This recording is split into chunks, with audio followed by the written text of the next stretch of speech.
जिस इंसान के अंदर मुश्किल से मुश्किल वक्त में भी सही निर्णय लेने की क्षमता होती है, वही व्यक्ति और वही इंसान बुद्धिमान कहलाता है।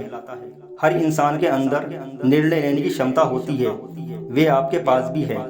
ज़रूरत है तो बस उसे समझने की और समझकर यूज़ करने की। अगर हम अपनी इस क्षमता को जान गए तो फिर यकीन मानिए कि दुनिया की कोई भी परीक्षा ऐसी नहीं है जिसे हम पास ना कर सकें।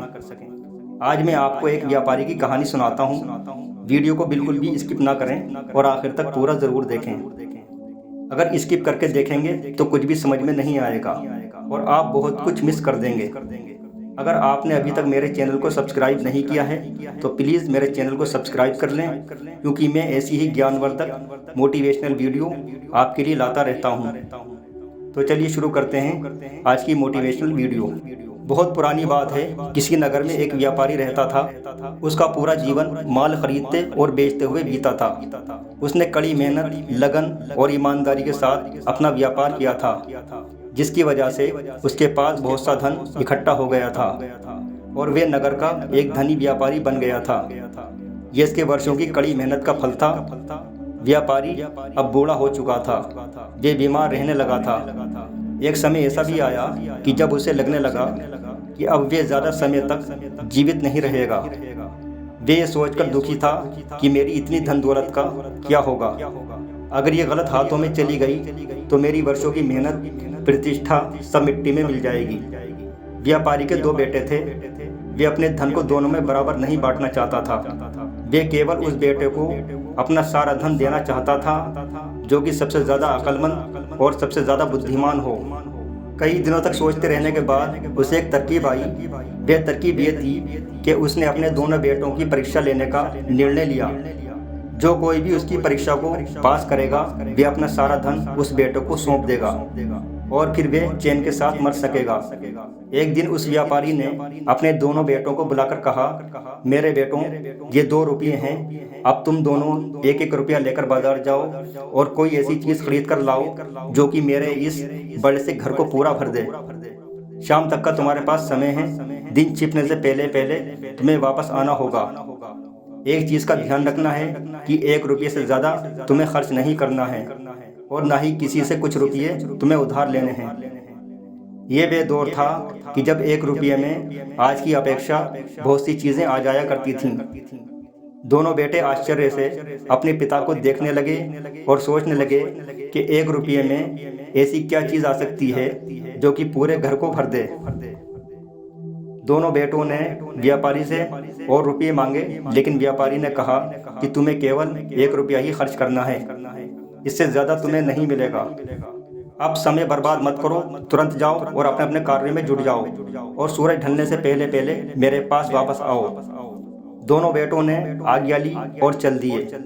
छोटा बेटा बाजार जाने की बजाय बैठकर सोचने लगा कि 1 रुपये में ऐसी कौन सी चीज़ आएगी जो पूरे घर को भर दे। जबकि बड़ा बेटा 1 रुपया लेकर सोचने की बजाय सीधा बाजार पहुंच गया और वे ऐसी चीज़ तलाश करने लगा जो कि 1 रुपये में मिल जाए और उसके पूरे घर को भर दे। उसने कई दुकानदारों से पूछा, लेकिन उसे संतोषजनक उत्तर नहीं मिला। उसे सुबह से शाम हो गई। उसने पूरे बाजार को खंगाल डाला, मगर उसे कोई ऐसी चीज़ नज़र नहीं आई जो कि पूरे घर को भर दे। उसे अब पूरा विश्वास होने लगा था कि उसके पिता का दिमाग खराब हो गया है, वे पागल हो गया है। हताशा और निराशा में पूरी तरह से डूबा हुआ वे जैसे ही घर वापस जाने के लिए मुड़ता है, तभी अचानक उसे भूसे से लदी हुई एक बैलगाड़ी दिखाई देती है। बैलगाड़ी को देखकर उसकी आंखें खुशी से चमकने लगती हैं।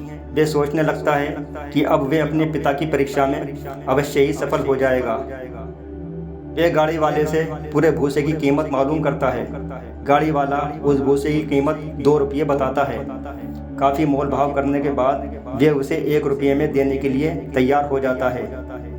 वे भूसे से लदी बैलगाड़ी को अपने घर ले जाता है। वे भूसे को घर के अंदर फैलाना शुरू कर देता है। पूरा घर भरना तो दूर, वे भूसा घर के कमरे को भी ना भर सका।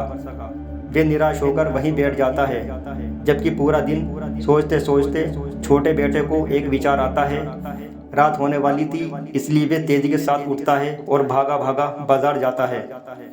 वे उस दुकान पर पहुंच जाता है जहां पर बहुत सारी मोमबत्तियां बिक रही थीं। उसने 1 रुपये की ढेर सारी मोमबत्तियां खरीदी और घर वापस आ गया। रात होने लगी थी, इसलिए उसने हर कमरे में एक एक दो दो मोमबत्तियां जलाकर खड़ी कर दी। पूरा घर रोशनी से भर गया। ये देखकर उसके पिता ने उसे गले से लगा लिया। कुछ दिन बड़े बेटे को देकर बाकी की सारी संपत्ति व्यापारी ने अपने छोटे बेटे के नाम कर दी और कहा कि बेटा, मेरी परीक्षा में तुम सफल हुए, ये तुम्हारी बुद्धिमानी की परीक्षा थी। आशा करता हूँ कि इस कहानी का संदेश आप तक पहुँच गया होगा। यह कहानी आपको कैसी लगी कृपया कमेंट करके मुझे ज़रूर बताएं। अगर आपको ज्ञानवर्धक प्रेरणादायक कहानियाँ पसंद आ रही हैं तो मेरे इस चैनल को सब्सक्राइब कर लें, वीडियो को लाइक करें, ज़्यादा से ज़्यादा शेयर करें। फिर मिलेंगे एक और मनोरंजक कहानी के साथ। वीडियो को देखने, पसंद करने और लाइक करने के लिए आपका बहुत बहुत धन्यवाद।